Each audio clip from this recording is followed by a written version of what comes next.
नमस्कार दर्शकों, मैं हूं आशीष तिवारी और आप देख रहे हैं टीवी न्यूज वायरस।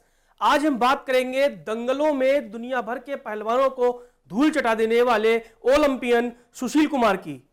जी हां, अचानक सुशील कुमार चर्चाओं में है एक बड़े हत्याकांड के उनमें जो नाम उनका आ रहा है उसकी वजह से। दिल्ली के छत्रसाल स्टेडियम में जिस तरह से बीते दिनों एक हत्याकांड हुआ, देश के उभरते हुए पहलवान की हत्या कर दी गई, उसमें 20 लोगों ने इस घटना को अंजाम दिया, ऐसा दावा किया जा रहा है। मीडिया में ये खबरें भी आ रही हैं कि सुशील कुमार की जो मोबाइल लोकेशन है वो उत्तराखंड में ट्रेस हुई है।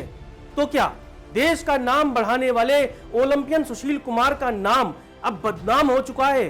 सनसनीखेज हत्याकांड से जुड़ी इस खबर को देखिए और समझिए कि आखिर रसूख की आड़ में या बहुत ऊंचा नाम और मुकाम कमाने की चाह में किस तरह से खिलाड़ी भी बन जाते हैं अपराधी। ये खास रिपोर्ट आपके लिए। हरियाणा के रोहतक के पहलवान सागर धनगढ़ हत्याकांड में पुलिस ने ओलंपियन सुशील कुमार पर अब शिकंजा कसना शुरू कर दिया है। हालांकि पुलिस की छापेमारी शुरू होते ही सुशील के भागकर उत्तराखंड में छिपने की जानकारी पुलिस को मिली है। ऐसे में पुलिस की 4 टीमें सुशील और उसके करीबी अजय, मोहित और डोली की तलाश में जुट गई है।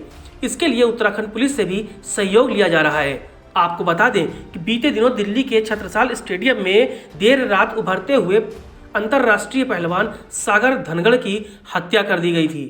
इस वारदात को कहा जाता है कि करीब 20 लोगों ने अंजाम दिया, जिसके पीछे कहीं न कहीं प्रॉपर्टी का एक बड़ा विवाद सामने आ रहा है।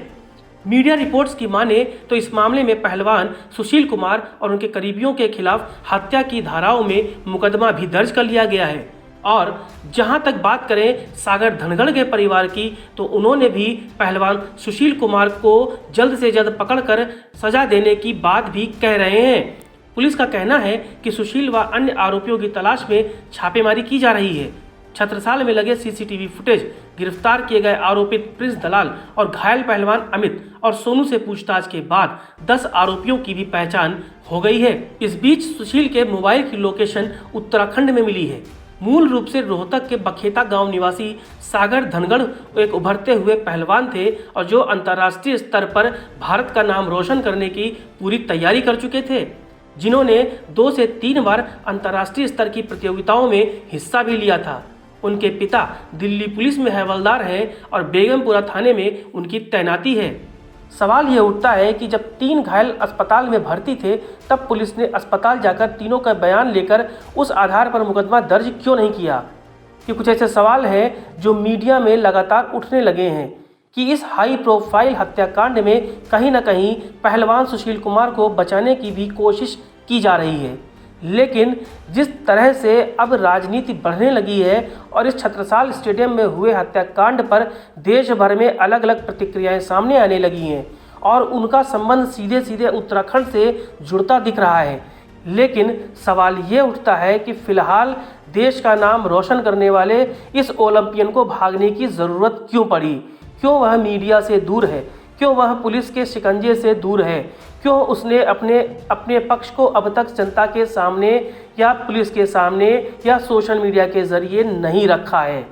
हमें भी इंतज़ार इस बात का होगा कि कब सुशील कुमार सामने आते हैं और अपने ऊपर लग रहे इस तथाकथित हत्याकांड के आरोप पर अपनी सफाई देते हैं। तो दोस्तों, देखा आपने हमारी ये खास रिपोर्ट। ऐसे ही ताज़ा तरीन खबरें और समसामयिक विषयों पर जो चर्चाओं में खबर है, उनमें से कुछ खबरों को, चुनिंदा खबरों को हम आप तक पहुंचाते हैं इस भरोसे के साथ कि आप हमारे चैनल पर लगातार यूं ही अपना स्नेह देंगे, भरोसा जताएंगे और खबरों को शेयर करेंगे। टीवी न्यूज वायरस का भी आपसे वादा है कि ऐसी ही दिलचस्प और जानकारियों से भरी सकारात्मक खबरें आप तक लगातार पहुंचाता रहेगा। और हम भी आपसे भरोसा करते हैं कि कोरोना के इस चुनौती भरे काल में आप अपने घरों पर सुरक्षित रहेंगे, सरकार के बताए नियमों का पालन करेंगे और अपने परिवार की सुरक्षा में हर वो कदम उठाएंगे जो आपके लिए जरूरी है। सोशल डिस्टेंसिंग के साथ मास्क का प्रयोग जरूर करिए, बेवजह घरों से मत निकलिए। नमस्कार।